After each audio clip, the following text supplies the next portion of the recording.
Well, here's a sweet little FP101, probably a very early one. There's many liberties taken on this, or at least it's unique. I've never seen some of the features on any of the FP101s that I've had or restored or worked on, and I'll show them to you.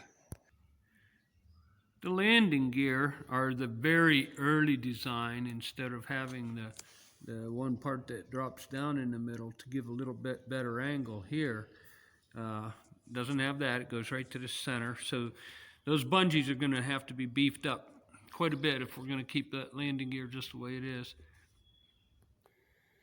And there's no rear jury strut. That's not real unusual. I've seen that on quite a few of them actually. But here's the big one. No struts, no tube struts coming down from the carry through down to the upper longerons. From there up to right there. And I was just discussing, what would you be calling those? Would those be called a strut? Would they be called a cabane?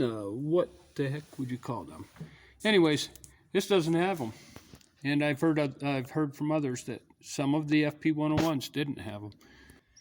And the horizontal stabilizer is an actual airfoil. It goes, I think it's about 1.5 inches thick, but it has equal camber, top and bottom, so pretty sure I checked that out. Yeah, pretty equal camber. But those are the main differences I've seen. But it's got lots of inspection holes. So you can really go ahead and do a fairly thorough inspection on this. I'll probably get a vacuum cleaner and try to vacuum the junk out of the back there and get a better view. Sometimes the tails rot in them. He's always kept his tail up in the air, so that's good. And of course that there rudder cable right there shouldn't have that big bow in it. Should be spring loaded down to the floor, towards the floor. So, but all in all, it looks like a really tight plane. And nobody knows whether it's ever flown or not. It's got a 440A with a redrive and a 3-blade prop. So I should be able to get this all done, well, probably within the next month, I'd say, and then I get to be the first one to fly it.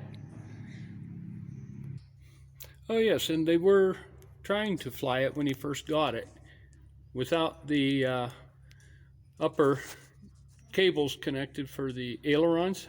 They weren't even connected, which wouldn't have been real dangerous since the lower horn is what holds the ailerons up, and therefore it would always have the ability to pull up on the, but still, it's kind of scary.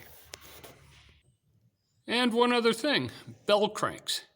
It has bell cranks that go through the spar, built right into the spar, as opposed to the pulleys on the back side of the spar. These here are connected on the front side of the spar and go through it.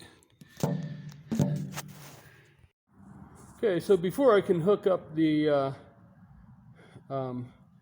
carry through, the overhead aileron cable, the lower ones that run up the struts, they go to the top side of the aileron and pull them up. So I had to come down here amidst all the spider webs and that and detach or unsafety wire, really crazy safety wire, thick, heavy, multi-layers of safety wire on these turnbuckles. Anyway, so now you got to tighten these turnbuckles up, shorten that up, and hopefully I've got enough to do. It looks like this one's as short as it might go. I don't know. The other side's pretty close.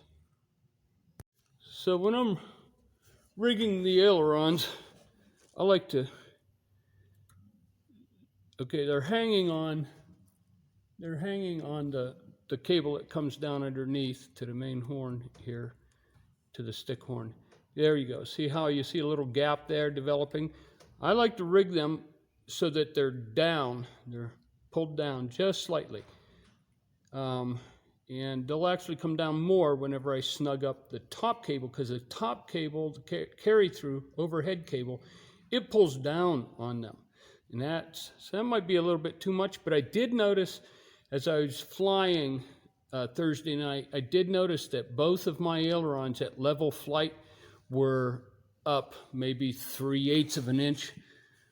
The trailing edge of the ailerons were both above the trailing edge of the wing in level flight, maybe 3/8 of an inch. So I need to tighten, release my lower horn, release these turnbuckles and snug up the turnbuckle up at the carry through. Now let's see if we can get this one to do the same. And I don't want to focus on it, but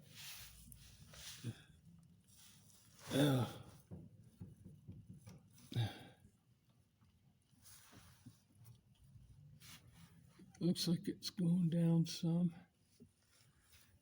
I'll have to go up and physically look at it. So it's just about where we want it to be, because whenever I snug up the overhead carry-through cable up top, when I snug that up, it'll pull down on it just a little bit. And we'll go check the other side. This side's down quite a bit more than the other, almost double what the other one was. And like I said, it'll get pulled down more. Well, right now they're just uneven because the horn is in the middle. And with the horn being in the middle, the stick being in the middle, now the horn looks like it's cocked to one side underneath, but the stick is in the middle. I don't know why the horn looks that way, but let's see. So we got to release this just a little bit.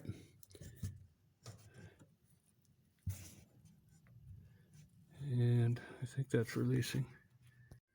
And then when you get them rigged up, well, you saw that bolt. My light went out, but that bolt's hitting up there, so I got to get up in there and change that bolt to a shorter bolt. There's plenty of thread sticking out.